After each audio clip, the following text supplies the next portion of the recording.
What's up, everybody? I'm Dustin. I'm Mitch. And this is the Fatmen Podcast. Welcome. Thanks for joining us.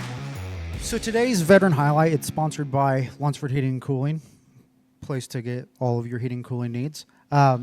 We'd like to recognize Specialist Hensel Thomas of the 438th Chemical Company.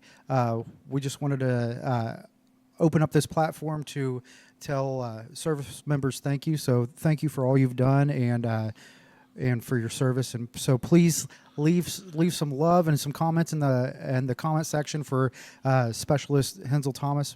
Thank you for your service. Specialist Thomas, salute to you, sir. Thank you. Officer Doofy. I know it's the wrong hand. So, how you doing today, man? Good. How are you? I'm doing good. Right. I'm feeling pretty good. We got some PRs today, so I was really excited about Fuck that. yeah, we did. I was pretty sure that going to the gym, I felt pretty good today, a lot better than I did yesterday, because yesterday I felt like dog shit, but just didn't get any sleep. But Makes you feel any better? You look like a bag of shit yesterday, too. well, that's kind of my everyday look. It's the image I'm going for. Just dog shit all the time. But no, today I felt pretty good about our workout. I liked that we went heavy.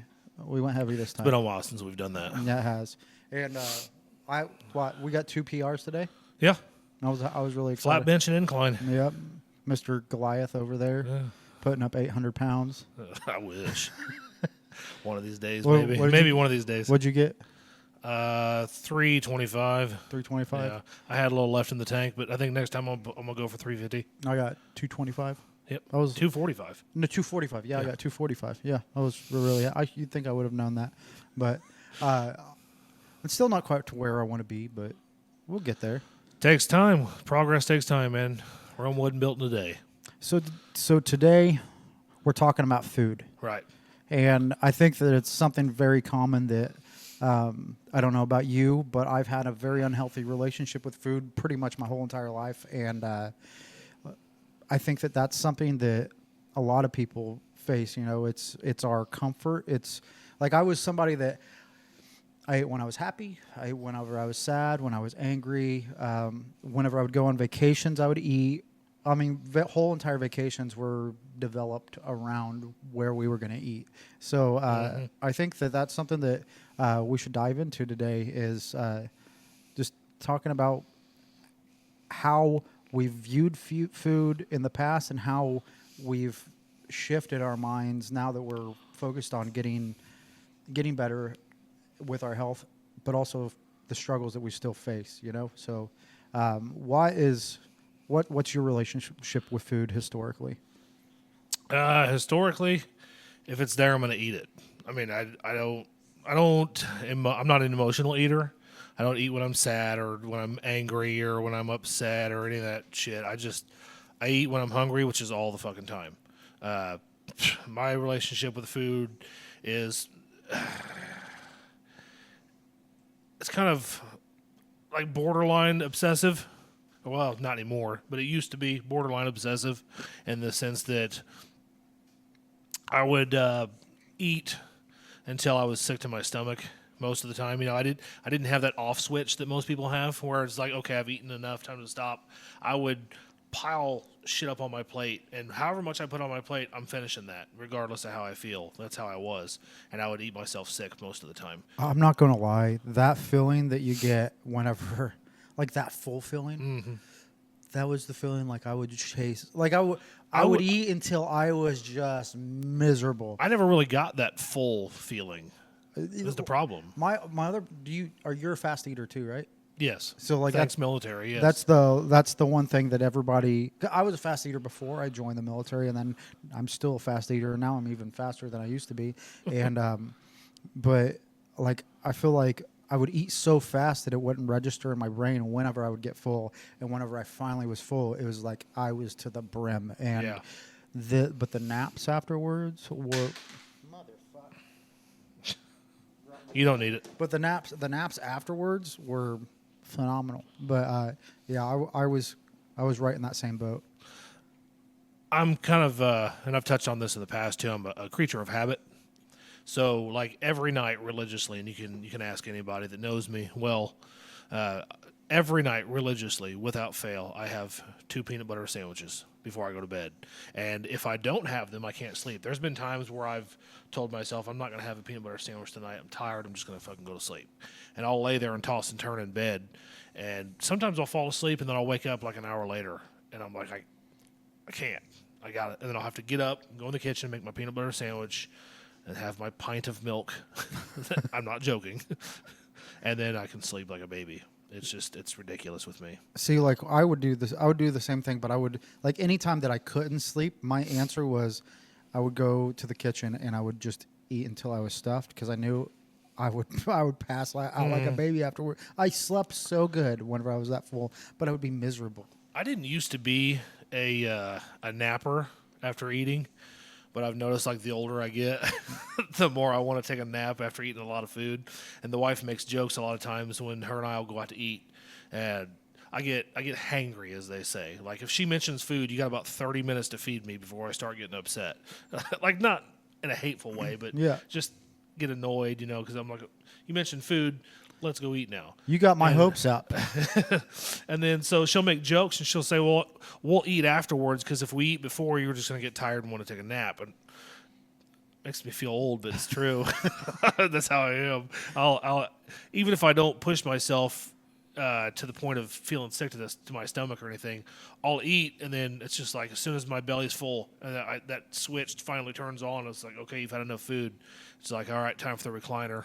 I'm ready for a nap. You know what the worst? So if 99.9% of all the time I drive, but if I'm with somebody that's driving and we've went out to eat and then we have a car ride afterwards, I'm going to pass out in the car too. Yeah. There's something about that like whenever I work with Dad, we always go out for lunch, and 9 times out of 10 I pass out for like take a little 20-minute nap in the truck afterwards, just because like that. The secret is I could always nap. I'm perpetually tired, so I can always nap. And one thing that I posted today on the Fatmen community. Speaking of food, about meal prepping. Or are you a meal prepper, or are you the kind of guy that just likes to make food when you're hungry, be creative, and just make whatever suits your mood? I, for one, am definitely a meal prepper. I feel like if I don't make my meals and set them in the fridge for the entire week, then I'm probably going to eat like shit all week. I have to have those meals ready for me, or I won't stay on. I don't want to call it a diet because it's more like a lifestyle change, the way that I eat on my meal preps. But if I don't make those, I won't stay on my diet. See, I'm the complete opposite of you. I went through this stage where I was like, I go through these stages where I talk myself into like, we're going to be responsible. I'm going to prep my meals for the week. I'm going to do all this shit. But what? Do you have a question? No, I was just saying that to me too. Oh, okay. But anyways, I'll prep my meals for the week, and I'll be like, yeah, I'm going to do this, and then they'll be perfect. And then like I'll make it to Tuesday, and then I'll open up the fridge. And even though all this food is there, I'm like, man, there's nothing to eat here. There's nothing to eat. All right, I'm gonna make something. And so like my refrigerator is always needing. It constantly needs cleaned out because I'll make shit that I don't end up eating. I'm not good at that meal prep and shit.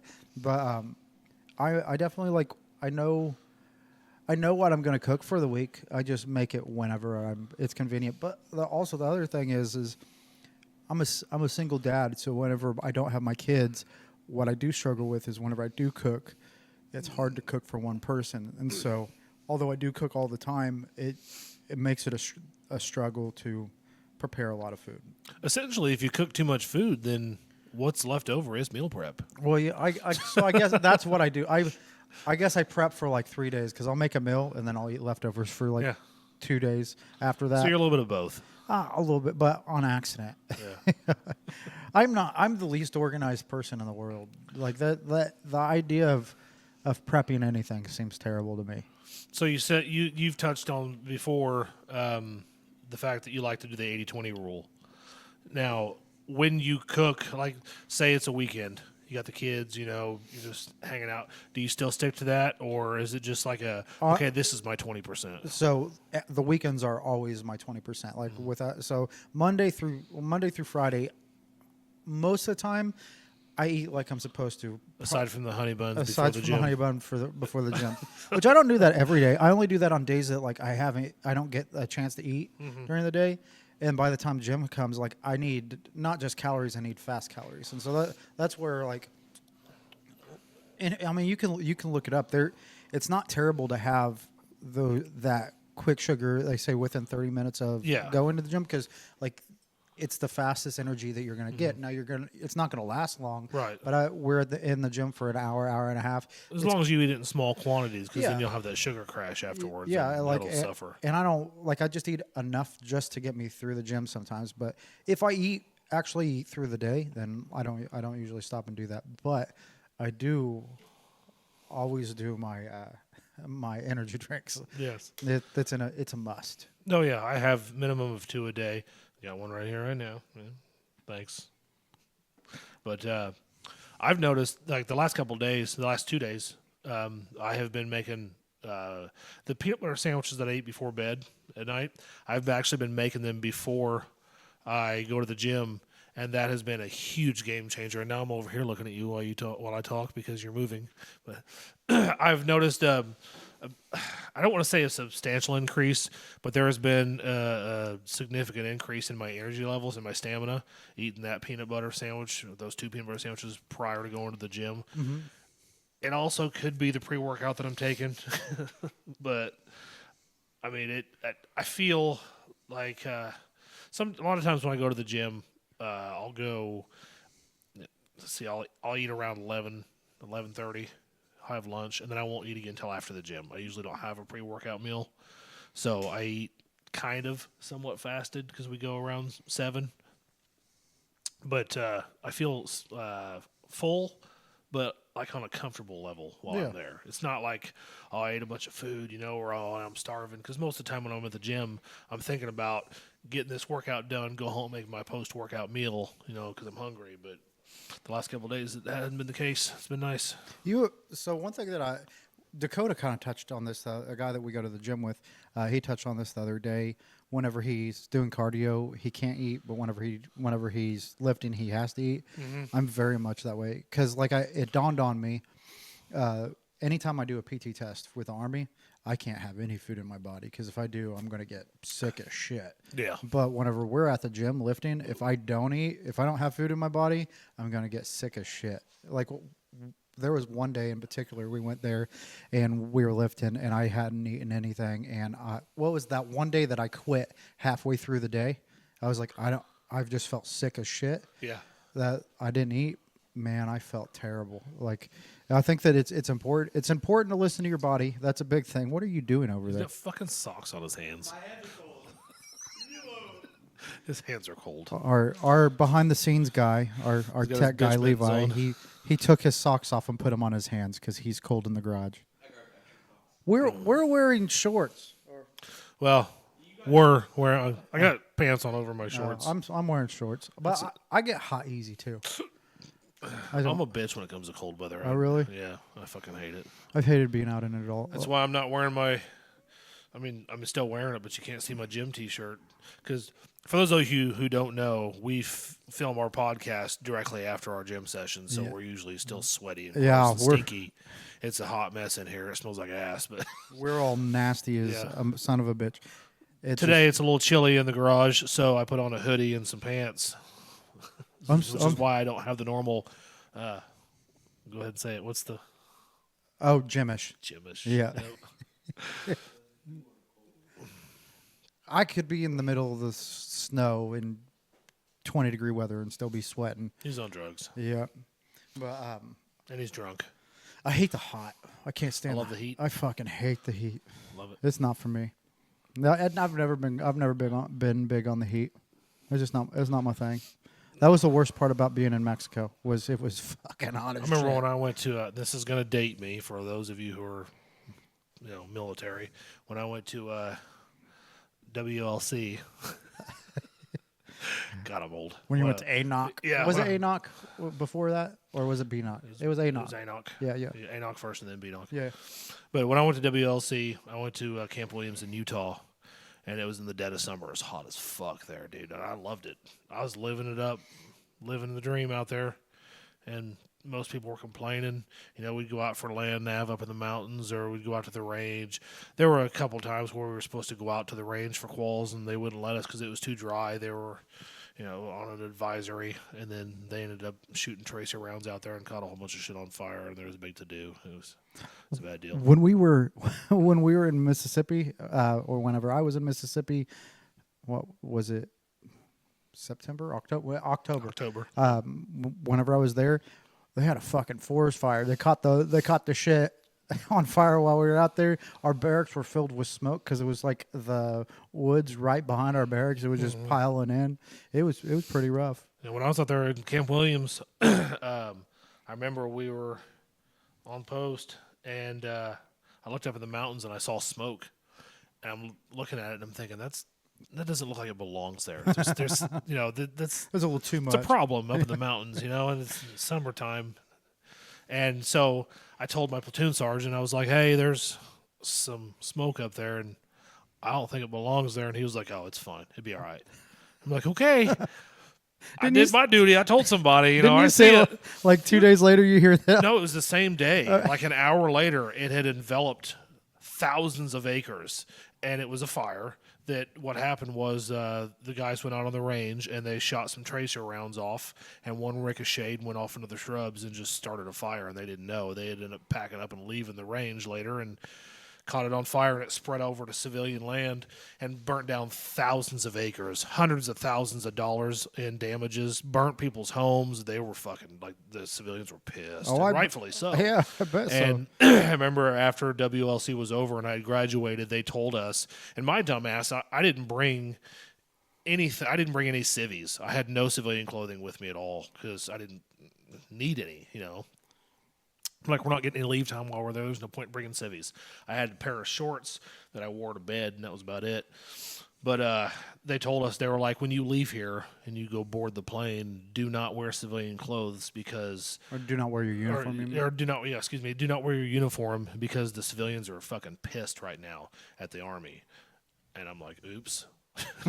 Hindsight's always 20/20, you know. So I had to wear my uniform out to the. And they didn't say shit to me, but I got a lot of dirty looks as I was boarding the plane by civilians, and I'm like, not my fault, fuckers. You know what? You know, on that, one thing that I always found funny was, so the Army, they believe that they're above the law and all things possible. Like, do you remember, like, we'd be doing convoys and people would just get out of, like, on main roads, and they'd just, like, halt traffic so we could, like... Oh yeah, we were like, I don't think we're supposed to do that.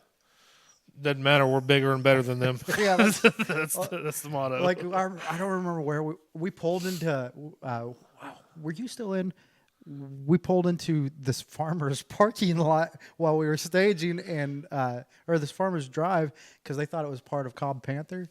And come to find out, I was at their Cobb Panther. I don't think I was in the convoy though, but I was at Cobb Yeah, Panther. we were staged up, and then finally this farmer comes out. He was like, "Who the fuck are you guys? Oh, is this not part of the base? No, this is my property. Oh shit, we gotta leave." That's funny. That's the Army. Yeah. I'll never forget the day that who was it? You'll remember his name. I can't for the life of me remember his name now. But the guy that threw the piss bottle out the window and hit Sergeant McCall's car with it. Lloyd. Oh my God! I remember we were sitting in the back of the bus, and he was like, "Dude, I gotta piss."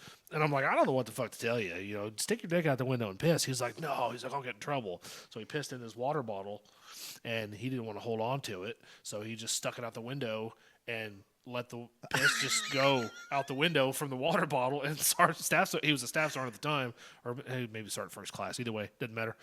Sergeant McCall was behind us in his personal vehicle, and he just got the front of it just coated with piss. He thought it was like somebody throwing a water bottle out or a little bit of rain or something. He turned on his windshield wipers, and then we got to the rest stop area where we had to get out because everybody was complaining about having to piss, and somebody had ratted him out. And he was fucking livid, dude.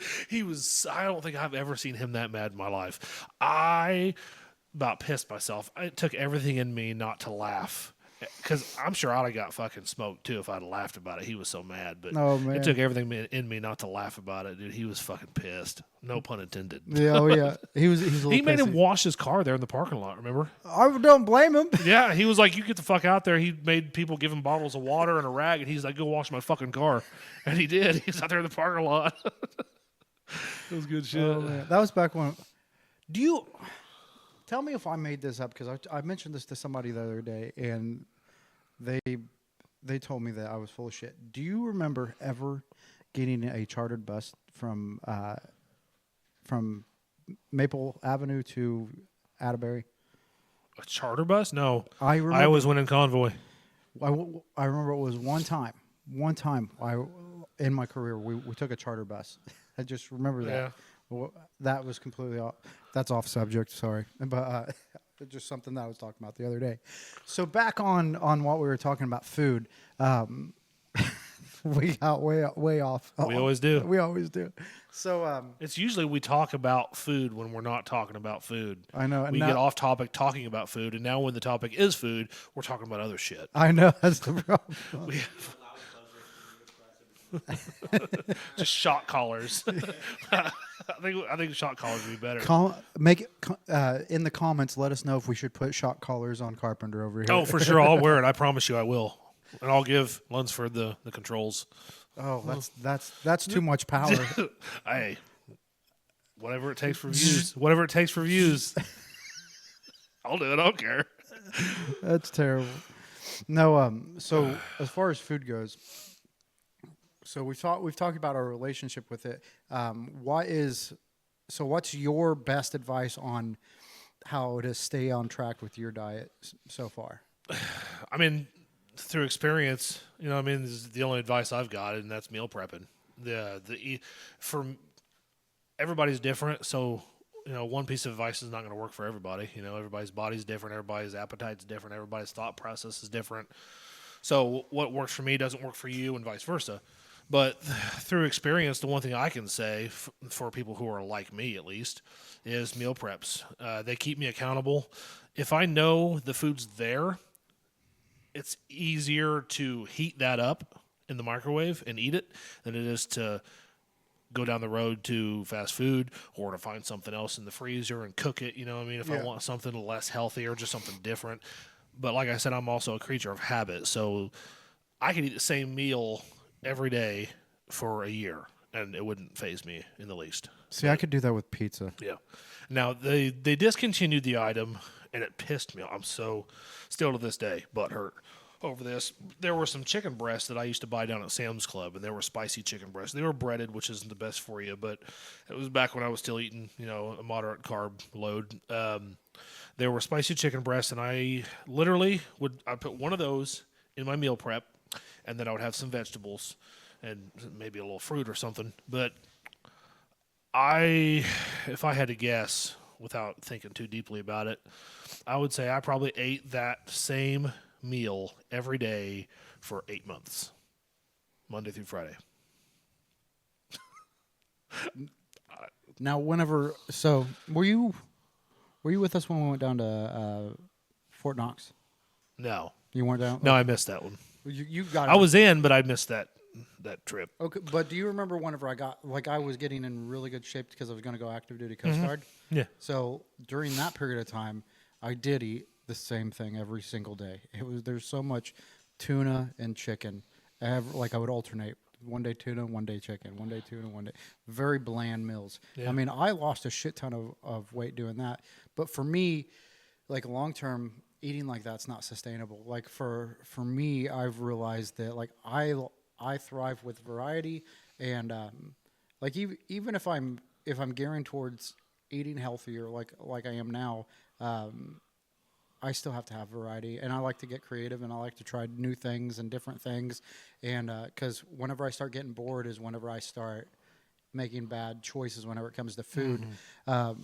Like I said, for me, the easiest thing is the 80-20 rule. If Monday through Friday, I'll eat like I'm supposed to most of the time. I have those times that I don't, but and then on the weekends, I don't give a shit I'm going to eat whatever I'm going to eat. It's just easier with the boys, and I've gotten to the point where I don't feel guilty about it. Before I did, but I used to beat myself up every single time I would mess up. I would like be so hard on myself, and it would be so unmotivating and deflating. And so like how I am now is like I'm just like, so what if I fuck up on breakfast and I go out and I have pancakes and waffles and all the kind of shit that I probably shouldn't have, donuts or whatever. So what? I'll just for lunch I'm going to eat healthier. For dinner I'm going to eat healthier. I'm going to start over immediately.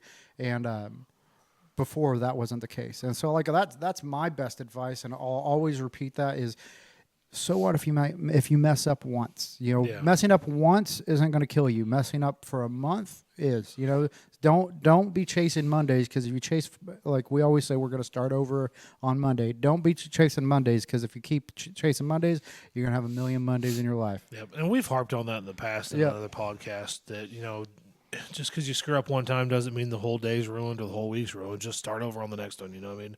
Not the next day, the next meal. Yeah. So it's whatever. But are you like me? Are you one of the type of people that craves like, I don't want to say pop, more or less carbonation? Yes. I crave carbonation. Like I don't want to say have to have, but I have to have carbonation every once in a while or I'll go nuts, which is one of the reasons why I drink these so much. Also because this is the best flavor known to man. I'm just saying.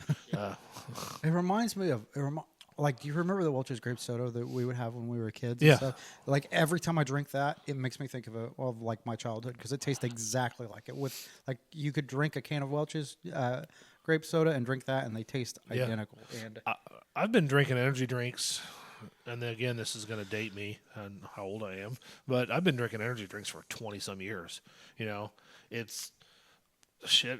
How longer than that now that I think about it? Because even when I was in my late teens, 18, 19 years old, I was chugging 2-3 energy drinks a day.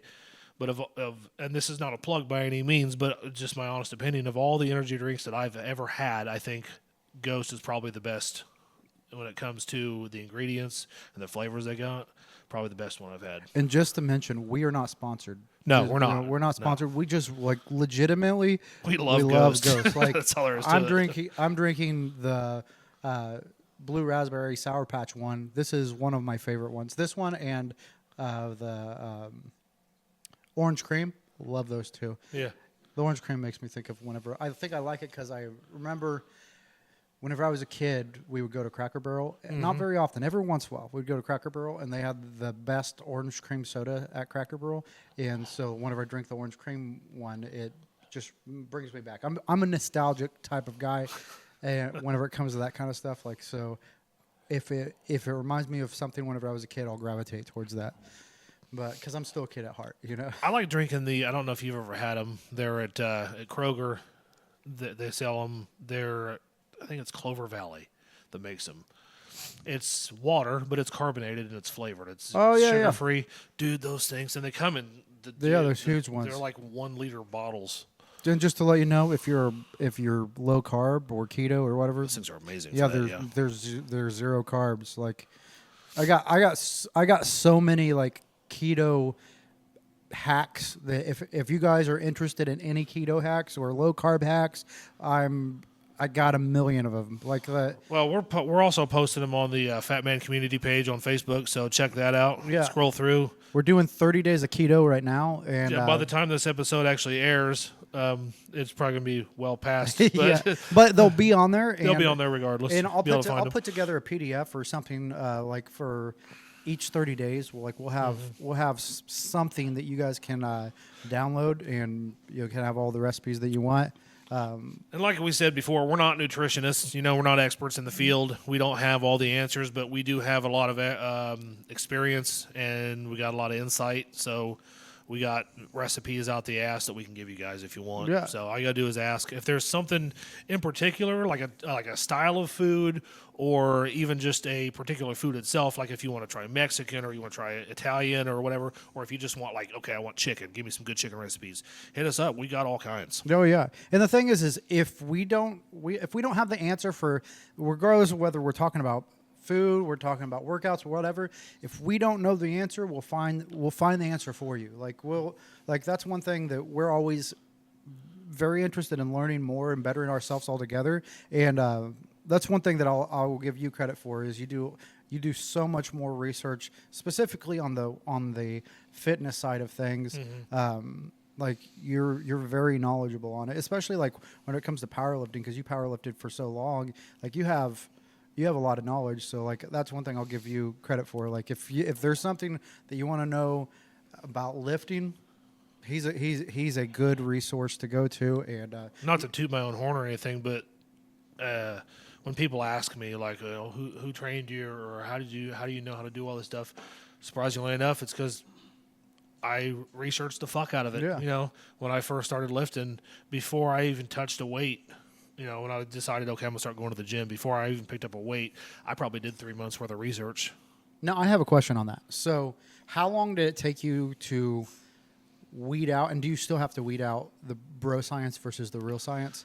Yeah, I mean, it still creeps its way in there every once in a while, because even as many years as I've been lifting, and I say as many years, it hasn't been consecutive. Otherwise, I'd look like a fucking beast. But as many years, I've only really been consecutive at lifting for like a year and a half now. But all the time I've been doing it, I still am learning new things. You know, I mean, there's always, it doesn't matter how long you've been lifting, it doesn't matter how much knowledge you've got, there's always something new to learn, because things are always changing, you know, things are always progressing. So as I continue to do research, I'll come across things and I'm like, yeah, is this true? Is this not? You know, and I'll test theories and I'll test exercises. And yeah, there's still a lot of bro science out there that I have to filter through. What was the biggest bro science thing that you came to find out to be false? Like something that you truly believed until you found out, like unequivocally, that it was wrong. The anabolic window. All right, tell me. So the anabolic window is, people believe that when as soon as you get done working out, you have like so much time to consume your protein, or it's not going to do you any fucking good. You're not going to build muscle. You know, they're like, oh, so I got to get home and fucking make all this chicken and consume it real fast so I can build muscle. It's not the case. I mean, there is a little, essentially kind of a window when you should eat for added benefits, but there's not really an anabolic window when you have to consume your protein or your calories to build the muscle. I lived by that for the longest time. When I would get done at the gym, I would rush home and I would make a bunch of chicken breasts, or, you know, whatever I had on hand for protein, whether protein shakes or whatever. Sometimes I'd keep protein shakes in my truck, and as soon as I get down at the gym, I'd chug one on the way home before I made something to eat. You know what I mean? So I lived by that and that bro science for a long time until I figured out that that's bullshit. Now, what is the best piece of advice, like in general, whenever it comes to lifting or bulking or whatever? What's the best piece of advice that you've ever gotten? Honestly, I haven't really gotten a whole lot of advice from other people. You know, what's the best piece of knowledge you've obtained, regardless of how you've gotten it? The best piece of knowledge I feel like I've ever got, in the realm of just fitness itself, or Yeah, sure. form over function. Yeah. I've heard. I mean, in that specific phrase, form over function, because what that basically means is, if you play stupid games, you get stupid prizes. Yeah, pretty much. Yeah. Basically, form over function means, if you say you're bench pressing 200 pounds, right? But your form is shit. You're activating too many extra muscles. You're not going to get the activation in your chest that you want, so you're not really working your chest muscles. You may be able to bench 200 pounds, but you're using a bunch of accessory muscles instead of the ones you need to be using. So if you focus on your form, and when you do proper form, you're only able to bench 150 pounds, so fucking what? It's the function being the weight, and the form obviously is the form. So I would much rather lift lower weights with proper form than heavy weights with shit form, because not only are you not getting the target muscles worked like you should be, which is limiting your progress, you're also putting yourself at risk for injury. And I know that all too well, because there was a time when I had that umbilical hernia, and it put me out for a while. And it wasn't because I had shit form. I just wasn't taking the proper precautions. I wasn't wearing my belt like I was supposed to when I was lifting, which is And let's face it, like during like the months leading up to that, we were lifting so heavy. Like for us, daily. yeah, We were maxing out and daily. That's one thing that And that's bullshit. That, Don't do that. That's one thing that especially going to the H2F class. I'll preach on the H2F class. It was the best thing that I've ever taken in my life, which is holistic health and fitness through And the I'll Army. second that, man. But All the knowledge that you've given me from that class, Oh, yeah. so beneficial. But whenever they talked about the tonnage overload and how much stress we're putting on our bodies, and I had mentioned that like I laid out our whole entire workout because I had it in like my files, and he was like, "No wonder your buddy got hurt. You guys were putting way too much tonnage on our body every single day." And so, so we're still. My point being is we're still learning, and we're constantly adjusting things. And I will say that I feel like since we've gone to that H2F class and the workouts that we've done, even though here lately we're just doing we haven't laid out our exact like fitness plan since we've been back. We're still kind of following into that same structure. Since we've started utilizing that information we gained, I feel like our workouts have been so much better. Like, at least for me, I feel like I get a lot more out of the workouts now. Before, I feel like after a workout, I would feel the muscles worked because of all the fucking weight. But now, after the workouts, I feel more depleted, I guess you could say. Like, I've exerted a lot more energy with a lot less weight now and got just as much, if not more, benefits out of it. I think one thing that they've helped us with was because, like the workouts we were doing, he didn't have a problem with that. Right. The amount, the volume. Because we were doing not even 80%. We were doing like 90, 95%. And we were still doing time. like 12 reps. Yeah, and 4 sets of because we didn't know 12. any better, Yeah. you know. But he didn't have a problem with what we were doing. He had a problem with the amount, the weight, and the reps that we were doing. But he also said that we weren't doing it efficiently at all. Because like we were, for the better part of the year, we were in the gym for almost 2 hours, which is really, that's too long. That's way too long. Anything over 60 minutes is really too long. Yeah. And you should be able to get your workout done within an hour. and if we don't bullshit, we absolutely could get it done in an hour. Or we could get it done in 45 Yeah, minutes. we got it done in 45 there's minutes. been a time when I think we were done in like 40 minutes, close to when I remember because you and I both said, man, we flew through this fucking workout today. We were in and out. Yeah, we didn't talk. There wasn't a whole lot of talking hardly that at all. day. It was just pushing.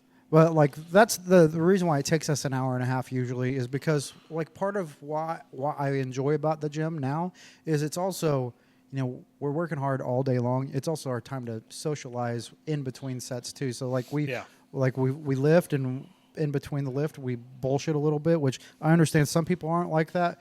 It works out for us. Plus, I think an hour, if you were doing it by yourself, doing it in an hour, I think that's perfectly fair.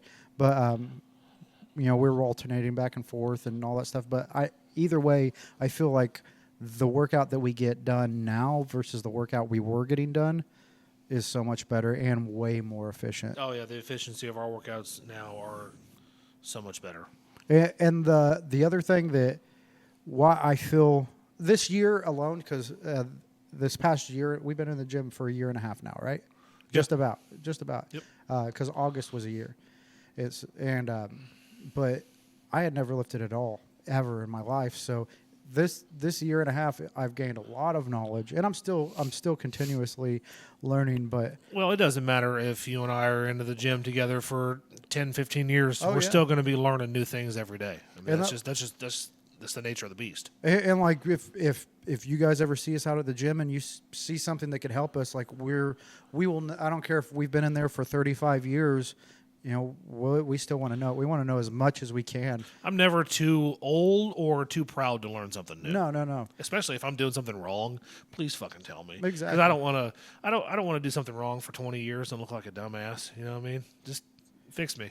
And I also want to emphasize, like, So one thing I want to say about this podcast is we're not experts on this stuff. We're still learning, but this podcast isn't about learning how to do everything the best. It's about letting you guys know that we're going through the same struggles and we're going through the same shit that you're going through or that you have been through, and we just want you to know that we understand. I feel like so often in our lives, and tell me if you've experienced this. Well, you've told me you have experienced this, but there's people that they've always been studs, or they don't understand, and so That wasn't me. No. They'll tell you all the time, like, just don't be fat, don't be a bag of shit. Or I'll also see people that they used to be really fat and now they're studs, and now like they're less tolerant of They forget where they came from. yeah, like there was one dude that I had gone to school with a while back, and he used to be fat, and now he's a stud, and just chiseled all the way around. He was the biggest dick about like anybody not being perfect on their fitness or on their nutrition or on their health or in any way possible. And you're like, dude, just like a year and a half ago, you were where I am. Doesn't give me an excuse to be a fat piece of shit or anything like that. But it also doesn't give him the excuse to be an asshole. Yeah, it's just like, dude, I mean, we're working at this, you know, and I wasn't terrible at that. I wasn't out of shape at that school. They would have sent me to that school if I would have, but it's still like the idea of it, like, Right. It's like, don't forget where you're at. And so like, even when we get to the place where we want to be, you know, physically, I'll never be the one that's going to put you down. Like, listen, This between me and you, well, not between us, but out of me and you both, we're the last people that's going to put anybody down. Because like we said before, we are the original Fatmen. That's why this whole thing got started, is because we know that we were out of shape. We know where we came from. We know we were fat asses, that we were, you know, lazy at some point, and we want to do something about it. And we're on the road to recovery. We're on the road to fixing ourselves. We're not where we want to be. We're not anywhere where we want to be. But it's the effort that counts, and as long as you're putting in effort, man, props to you. You know, I'm proud as fuck of you if you're putting in effort. That's all there is to it. There's only one thing that like I strongly feel on. It has nothing to do with your weight or anything like that. It has everything to do with time. Mm-hmm. The one thing that I do not agree with anybody on, and I'm not going to say no, but there's very few exceptions, is whenever somebody says, I don't have time. I promise, and if it means enough to you, you'll make time for it. That's all there is to it. I will if say, it matters I will enough. say this, like, and you can say if I'm lying. I would say that I have one of the busiest schedules of most people that I know. Of all the people I know, you definitely have the busiest schedule. For sure. So I work from 9 a.m. in the morning until 3 a.m. in the morning every single day, and. But I make a point. I don't say that to toot my own horn, but I say that if you put your health at the same type of importance as you do your work and your family and everything like that, you'll find time. And I realized, although it's inconvenient to go, because it is inconvenient. It is. The times that we haven't been to the gym, like during the week, on our regular gym days, that I've had those 2 extra hours, I appreciate it because I'm like, oh. I don't have to be up until 3 a.m. in the morning if I don't go to the gym. I can't lie. There's weekly, every week, where there's times where I would much rather be at home spending time with my wife. You know what I mean? Oh, yeah. I would much rather stay home. You don't want to spend time with me? Well, you are my wife. You're my gym wife. I'm your gym wife. No, but You're there's my gym wife. Every week there was a day, at least 1 or 2 days that she's off, that I'm at the gym, and I'm like, man, I'd rather be at home spending time with her. But I'm putting the gym at the same importance level as spending time with my wife and my kids. Because here's the thing is like, and it's not about going to the gym, because some people, like, I get it. The gym can be, especially if you're on a budget, and I have been poor for so long in my life. Like there was been so many times in my life that I didn't have the extra $30 or $40 it costs to go to the gym per month. I didn't have it, Yeah. and I understand it. And so like this isn't about a money thing. If you can't go to the gym, then you find a way of what you can do. Maybe you You can exercise outside of the gym. You don't have to have a gym No. membership to be healthy. although like for me, I'm the kind of person that like I won't do it. If I don't go to the gym, I know for a fact that I don't have the discipline to work out. If I don't go Yeah. somewhere else outside of my home, like I could never have a home gym. I do have a home gym, if that tells you anything. I have an entire home gym. Like I have everything. But it's in storage. It's in storage because it was set up and I used it for a week, and because I had nothing to hold me accountable, I stopped using it. That's why like going to the gym, I pay for the fact that you're going to be there. That's what it is for me. I need somebody to hold me accountable. But no, like I get that there's going to be times in your life that you can't afford, that extra money, and that's okay. Like that's perfectly fine. Even if you live in a city and you can't for some reason get out, or you can work out in your living room. You can work out wherever you're at. There's something that you can do, and anything's better than stagnation. And so like my biggest point is time isn't an excuse, because they say 30 minutes 2 times a week is enough to get recognizable gains. So like whatever that means, you can actually make progress. 30 minutes, so you're talking an hour out of your whole entire week. However you do that, everybody has that hour, and so you might have to make a sacrifice. Like maybe instead of watching an hour of Netflix at night, you take that hour instead of watching 30 minutes of Netflix 2 times a week, take that 30 minutes and do some push-ups, sit-ups, and run in place. Like you could do that for 30 minutes. So I just looked it up. There is 168 hours in a week. So if you can't make 1 hour out of 160, granted you have to sleep, I get it. But if you can't take 1 hour out of 168 hours to take care of yourself, that's a problem. And the other thing is like I understand injuries happen too. But what was I in when we first started the gym? Do you remember? You were in a boot. Yeah, because Cast. I broke my fucking Yeah. feet. I broke my feet getting out of a car. I didn't fall, didn't trip, didn't slip, I was just a fat fucker. That's what it was. And I understand I might have some harsh language. I don't mean this to put anybody down, but it's just how I talk. Just want to clarify that. But I was a fat son of a bitch, and because I let my body go, it made everything else weaker, and my feet was what gave out. And in spite of having the boot on, like You lived up to the number one rule of don't be a bitch. yeah, you had like that's where the rule started. Was like I had to talk myself into it so much at the beginning. I may not have been able to do everything with that foot, but the rest of my body worked. I could still. You worked out within your limitations. Yeah, and You were like still there. like with you, like you have an umbilical hernia. You can't like deads are not a thing that you're going to be doing right now. Yeah. And but we work around what your limitations are, and like the thing is I have to have surgery on my arm, which I've been putting off forever. But I'm going to have surgery on my arm, but my legs still work. Like there's every. Well, it's just like, and again, not to toot our own horns, but we're just giving examples. Yeah. Like when I first got that umbilical hernia, I took 2 days off because it was painful. But then after those couple days, when the pain finally subsided and I was able to kind of push it back in myself a little bit to where I could function, what was I doing? I was on the elliptical. Oh, yeah. I was walking You around the hated track. it. I was pissed because I You were couldn't lift. I gave myself like a month before I started lifting again. Yep. But I was still at the gym every day. I was doing some kind of cardio or some At first, you weren't going to be though. Remember that? Like at first, because I was mad at myself. Is Yeah, what it was. and I was pissed. like, I'm no, not no, making no, no, excuses, but I was pissed. I was like, how could I be so fucking stupid to let myself get injured like this? You know what I mean? And I was down on myself, which is, I was like, at first I was like, I don't even want to, if I can't fucking lift, I don't want to go. And then that number one rule kicked in my head and it was like, hey, don't be a fucking bitch, dude.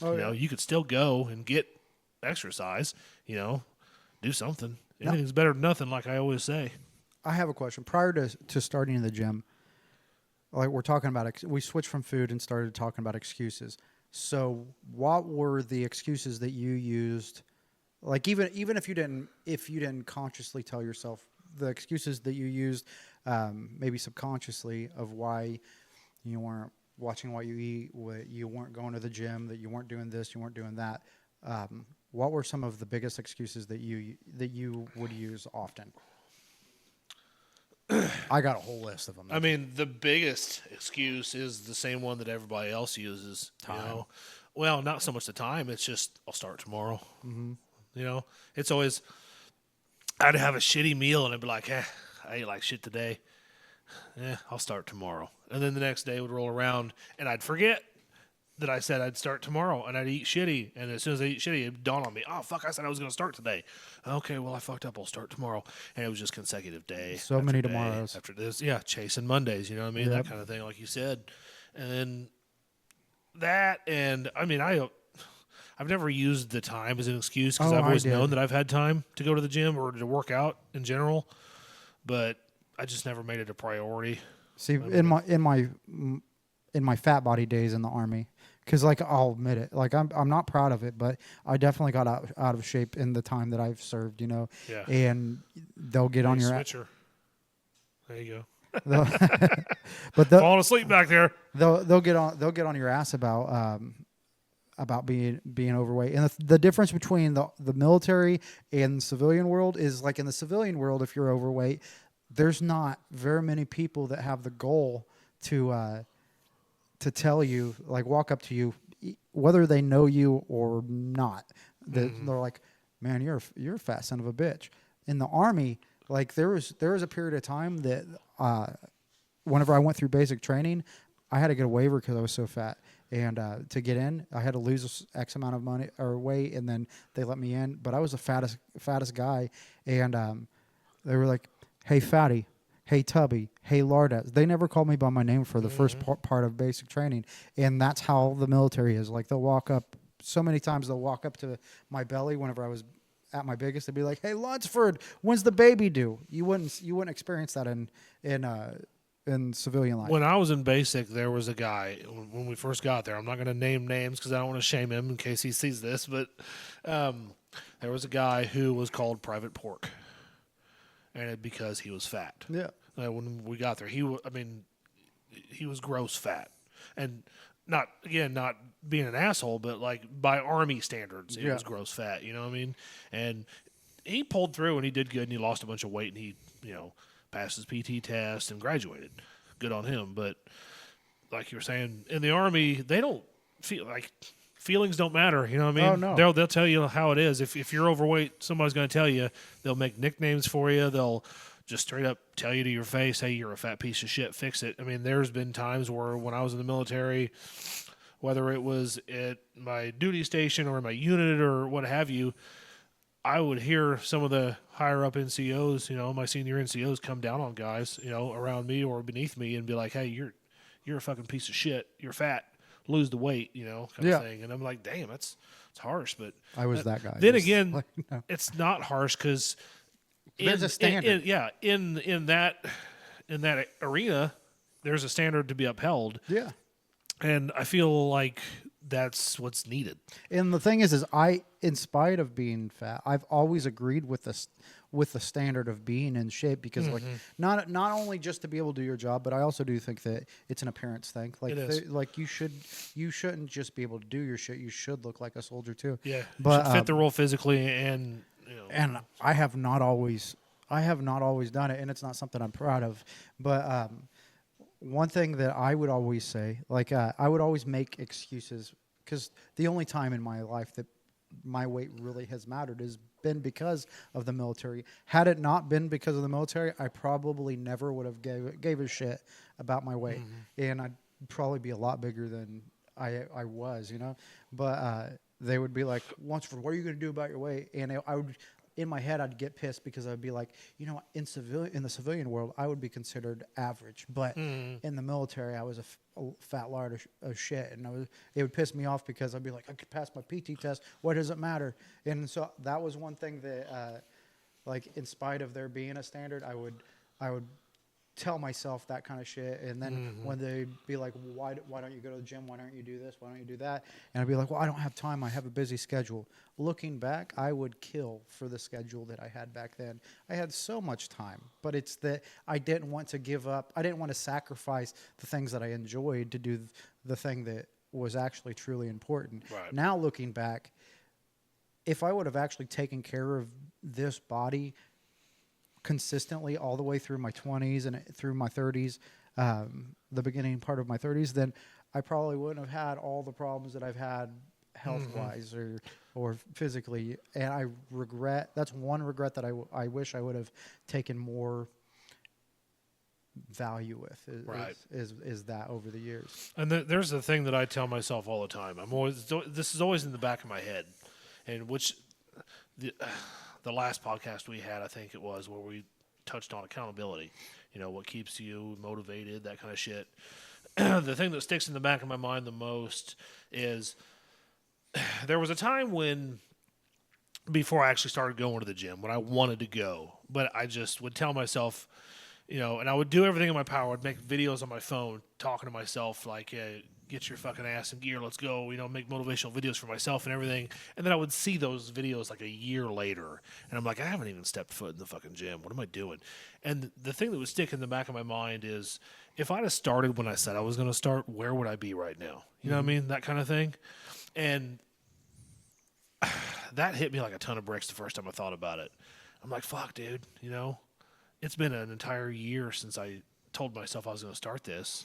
Where would I be right now if I'd actually started, you know? So when I have those days where I'm lacking motivation or whatever, or even on days where I don't lack the motivation, it's just a regular day, I'm just going to the gym, I keep telling myself that I'm like, a year from now, I'm going to look back and think, fuck, I'm glad I did it, you know what I mean?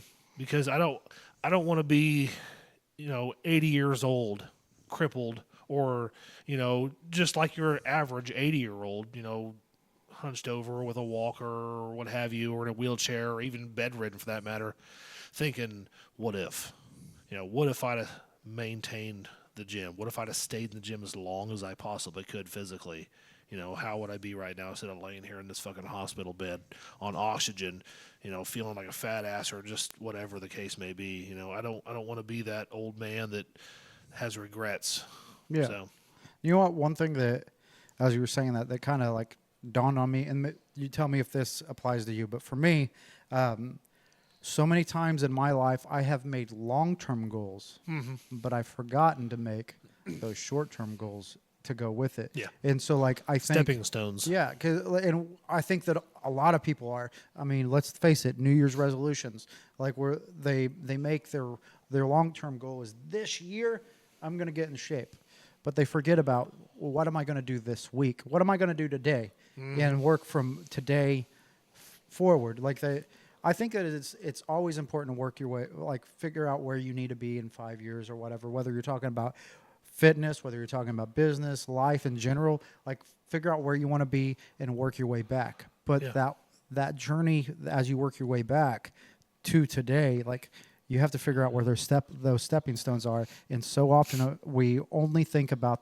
the ultimate goal, but like we've said before, you got to think about the small wins too. And because those small wins, you need to set that long-term goal. You know, so for like us, it's a year from now. And a year from now, we want to be in this place. But when you set that long-term goal, at the same time, you need to set short-term goals to get to your long-term goal. You know, and I'm basically just re-paraphrasing what you said. But I mean, if you just set out and say, okay, a year from now, I'm going to be a fucking beast. Okay, how are you going to get there? Yeah. Well, I don't know. We'll figure it out as we go. No. that just tells me you're that not going to make it. You're not probably going to get it. You're not 9 chances out of 10 you're not going to hit it. You gotta set those small goals. So like you and I, when we set up for our PRs, we're like, okay, in a month's time, I want to be able to hit this weight. Yeah. You know, it may not be the end result in a year of what we want, but it's that small stepping stone. Well, like today, what was the goal that I set today on bench? What did I say I want in a year? 315. Yeah, I want 315 in a year. Yeah, I and think that's it's totally possible. I think it's possible. Yeah. I'm at what 245 245, right now. Yep. and so I'm at 245. I know I can get that. I know that I can. It's possible And, because in 8 months I went from 8 months I went from 225 to 315. So that's my long-term goal. But my first short-term goal is I want to be able to. So I did the 245 for one. I can do 225 for like 4 was the most. I think you've gotten 5. I think I got 5. Okay, yeah, I got 5. So my first goal is I want to be able to do like a set of 12 on 225. Like that's my first goal because I know I can get the weight up. Now I just need to get the endurance to do all of it. And whenever I get that, then like we'll focus on getting the 245 and keep slowly working my way up that way. So like I know what I need to do along the way. Just my ultimate goal is the 315, and I'm going to get there. It's not a if, it's I'm going to get there. My goal within a year's time is to bench 350. And I haven't tried. I might be able to do it now. I don't know. I don't fucking know. But my goal is to get there as soon as I can. You know, I'm going to work month by month and go up a little more by a little more by a little more until I hit it. Then my ultimate goal, like overall, and we talked about this in the gym earlier, but my ultimate goal overall is to hit 400, 405 rather. 405 is my ultimate That's goal. a lot of fucking So if work. I get over 400, I'll be happy. But like you said, your goal is to hit 315. But you also said in the beginning, because you were like, when I get over 300 pounds, I'll feel like I'm a man. You know, you made that joke, but you also said that about 225. I did say that about and 225. that's part of the problem. Like it's not so much We like, continue to want to one up ourselves. not only that, it's just like you're always chasing more. Like the more progress you make, the more there is to chase. You know what I mean? So it's a slippery slope. You know what I mean? Because my initial goal was like, if I get 315, I'll feel like I belong in the gym, which is a stupid thought, but everybody has their own perspectives on things, which is not the case. You belong in the gym if you can only bench 40 pounds. It doesn't fucking matter. But You belong in the gym if you can't do anything. yeah, Like, if you can only do half a push-up, you still belong there. Yeah. There's no person that doesn't belong in the gym. You know what I mean? Because everybody's there for the same purpose, to make themselves better. So everybody belongs there. But my goal in the beginning was like, once I hit 315, I'll feel like I belong in the gym. I'll feel like a real man, like I belong there. And now I've hit it, and it's like, okay, well now I got to get 350, because that's closer to 405. I'm not setting my goals too high, like I'm going to get 405 next. No, I'm going for 350. And then once I hit that, then my goal is 405, because I feel like now once I hit 405, I'll be a man. It's a slippery slope, like I said. It's just you're constantly chasing the dragon, if you will. and that's the thing. I think that It's good for progression, but it's bad for your psyche. But I think that it's healthy to make those goals, to make that progress. I mean, ultimately, we're just trying to be better. But so we've talked about goals. We've talked about excuses. If you could leave in the comments, like what are some of the biggest excuses that you make for yourself on why you don't go to the gym, or that you've made for yourself on why you don't eat healthy. Because we all have excuses. And also, what is one goal that you would like to set for yourself this coming year? We're coming into the new year, so what's one of your big goals for this coming year? But that, if you could put that in the comments, we would love to hear about it. Definitely.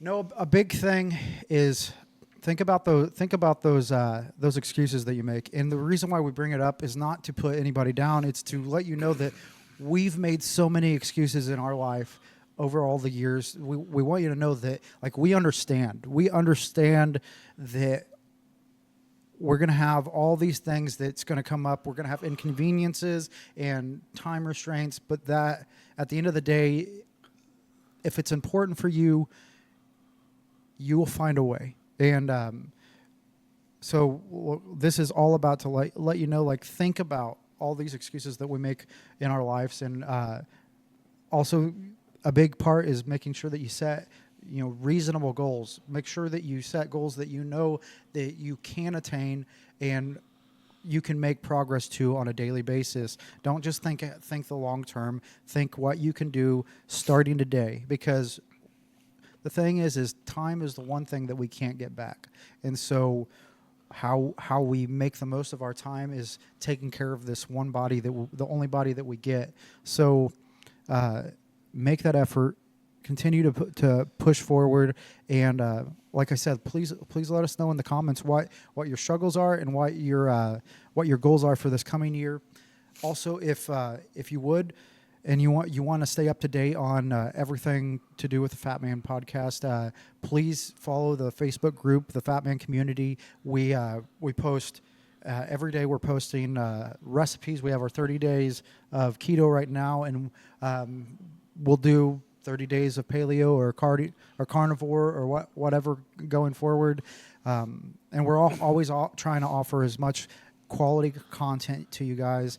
If there's anything that you guys want to have more information on, please reach out to us. And lastly, if you have a weight loss journey or a fitness journey that you would like to share, please reach out to us, because we would love to have you onto the podcast and share your story. 100%. And because the biggest thing that we want to do with this community is let you know that we know where you're from, where you're coming from. We understand the struggles, and we understand the triumphs that can come whenever you hit those goals. And so we want to make this community something that all of you guys can be part of.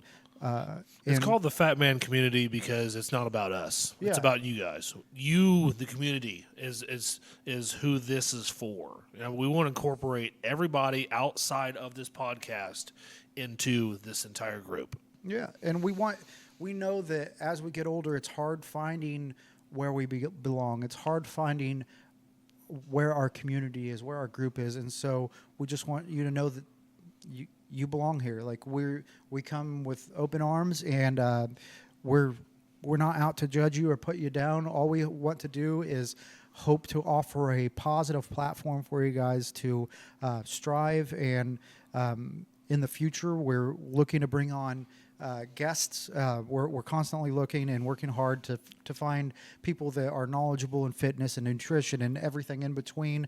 We want to share your stories, so please feel free to reach out to us. And thank you guys for being so loving and so kind to what we're doing, and we appreciate all of your support that we felt along the way. We're, at the end of the day, this isn't about us. We're just two stupid guys that love to joke around and hope to make a little bit of a positive impact on the world through our stupid little podcast here. But no, thank you for having us. And I'm Mitch Lunsford. And I'm Dustin Carpenter. And this is the Fatman Podcast. Thanks for hanging out with us, guys. Don't See be you a next bitch. time. Don't be a bitch.